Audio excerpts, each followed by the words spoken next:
各位街坊望過嚟，今期沉浸式咁幫大家喺珠海市區呢度睇一套5房單位，5房2個陽台嘅海景房。呢度係你嘅工人房，工人住嘅地方。呢邊係入戶花園。你睇返呢邊，呢邊係一個書房，有冇記得？呢度係一個書房，書房嘅隔籬就係一個洗手間。入返嚟餐客廳呢邊望望，嗱，呢邊係餐廳位置，餐廳隔籬當然係廚房啦。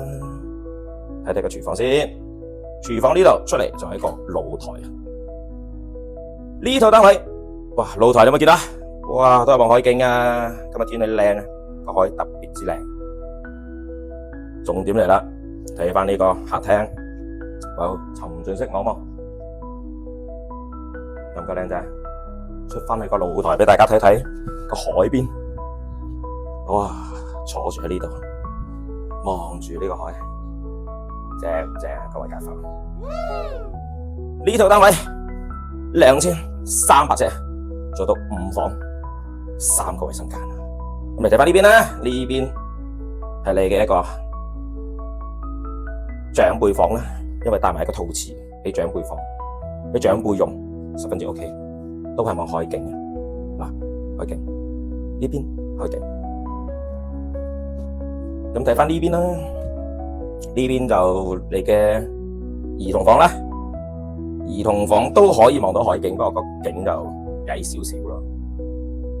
最後睇返你嘅主人房啦，跟住鏡頭去望下主人房。入門口呢度就係你嘅套廁啦，帶埋一個大浴缸。咁睇返個主人房啦，嗱，主人房都係望住個海，嗰度就係港珠澳大橋人工島啦。呢度樓下揸車直鏟呢條路過去都係5分鐘嘅車程。如果你手頭上有120個，你就可以攞低呢一套珠海市區嘅海景5房單位啊！感興趣街坊評論區留言，send 照俾你。